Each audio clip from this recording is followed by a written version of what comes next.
Italian Baroque Sculptures by Krawchuk. Introduction. What is the Baroque art? When did the Baroque period happen?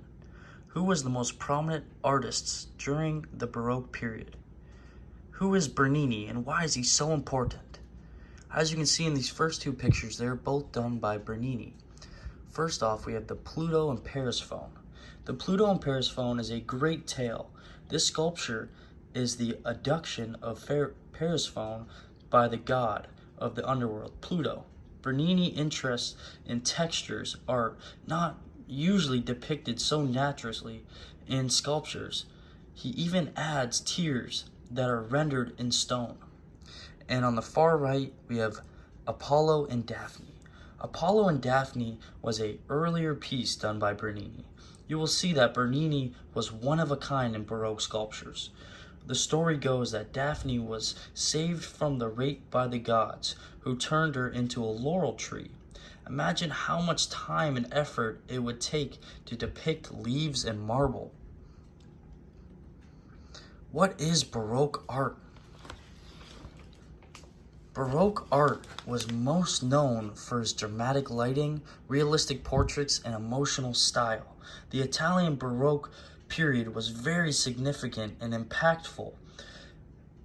This helped transform the art culture in Italy. What are the characteristics and techniques for Baroque art? The Baroque style was a mark in history for its dramatic lighting, realistic portraits of human emotion. The Baroque style was very intricate details and was prominent through the 17th century. Who was the most prominent artist during the Baroque era? This had to be Bernini for sculptures, but although there was Caravaggio and Michelangelo during the same time period. Caravaggio was an Italian painter, and Michelangelo not just an Italian painter, but also a sculptor himself. Bernini. Bernini was born December 7th, 1598 in Naples, Italy. Bernini was the son of a sculptor, Pietro Bernini, and a child prodigy, who at a young age attracted the interest of the church and also the popes.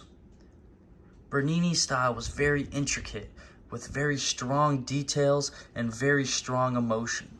He loved to do his pieces full of different types of texture and lots of emotion. The lost wax method. The lost wax method was a very painstaking process. His first step was to create a wax original model of the sculpture.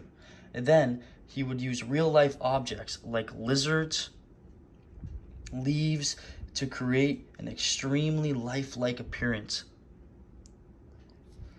Molten bronze is applied to the hollow, melting the wax or disintegrating the lizard as it is, causing contemporaries to call this method of casting the lost lizard.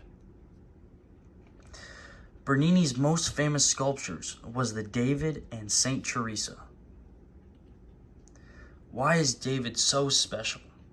Bernini, rather than sculpting still more static pieces, more frozen in time, his sculptures have much more coil, realistic, reaching out into space around it. This includes dramatic movements. With his muscles flexed and tense, Bernini's David is very rugged and spirited.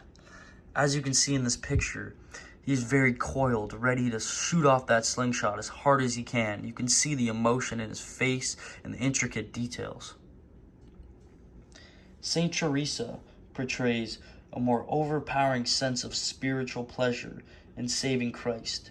Teresa's experience was more manifestation of her love for God and her yearning for spiritual union with him.